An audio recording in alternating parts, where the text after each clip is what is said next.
वही सती अपने अंत में जब शिव चरणारविंदों की कामना करती हैं, अगले जन्म में वही हिमालय की पुत्री पार्वती के रूप में प्रकट हुई।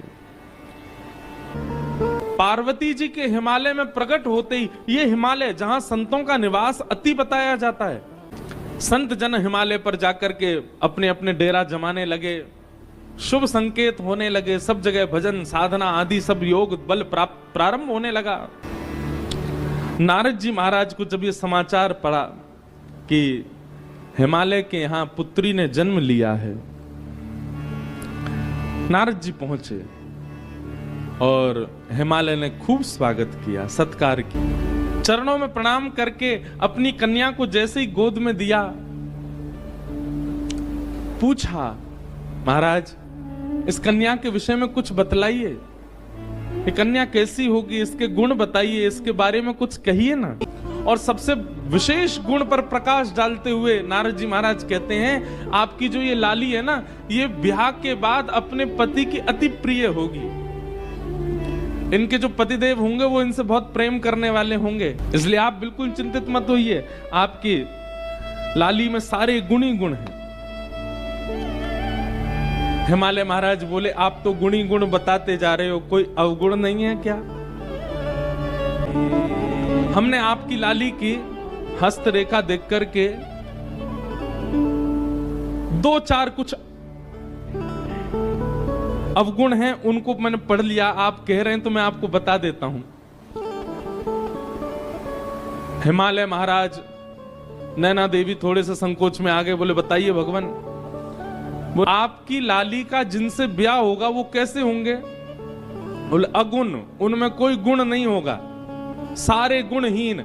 आपके जो दामाद जी होंगे वो अगुण होंगे, उनमें कोई गुण नहीं होगा। सारे अवगुण जो यहां सुने गए हैं सब महादेव में घटित होते। अगर महादेव आपकी पुत्री को स्वीकार कर लेंगे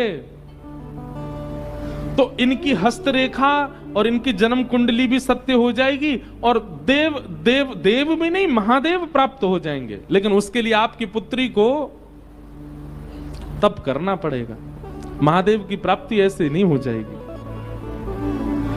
आपकी लाली के होने वाले वर में जो जो दोष हैं वो केवल और केवल अब तप से ही दूर हो सकते हैं। तप से महादेव प्रसन्न होंगे और महादेव ब्याहने के लिए आ गए, सारे अवगुण सगुण बन जाएंगे। पार्वती जी ने कैसा तप किया, बड़े बड़े ज्ञानियों ने भी जब पार्वती जी को देखा, देख करके सब आश्चर्यचकित हो गए। ऐसा तप आज तक किसी ने किया ही नहीं जैसा पार्वती जी कर रही हैं। अब व्यवस्था में तप करना, जैसे कि पार्वती जी अत्यंत रूपवान हैं, पार्वती जी के पिता अत्यंत संपन्न हैं, जन्म से ही लाड़ प्यार और सब प्रकार की अनुकूल परिस्थितियां पार्वती जी ने देखी हैं और उसके बाद में इस प्रकार का तप कर रही हैं, ये आश्चर्य की बात है। पार्वती जी का ऐसा तप हुआ, उस तप के बाद आकाशवाणी होने लगी, बोले हे पार्वती जी, हे जगदम्बा पराम्बा, हे हिमालय पुत्री, आप जिस कारण से तप कर रही हैं आपका तप निश्चित पूर्ण होगा और जिनकी प्राप्ति के लिए आप तप कर रही हैं वो आपको प्राप्त होंगे। महादेव की स्थिति सती जी के जाने के बाद की बता रहे हैं। एक तो महादेव पहले से ही वैराग्य रूप में रहते हैं, लेकिन सती के प्राण त्यागने के बाद अब महादेव और वीतराग हो गए और वैराग्य में आ गए। राम जी का स्मरण करते हैं और जहां भी कथा होती है महादेव बिन बुलाए पहुंच जाते हैं और पूरी कथा श्रवण करते हैं, केवल राम राम राम चिंतन करते हैं। ऐसे वीतराग, ऐसे वैराग्य में महादेव जाते चले गए।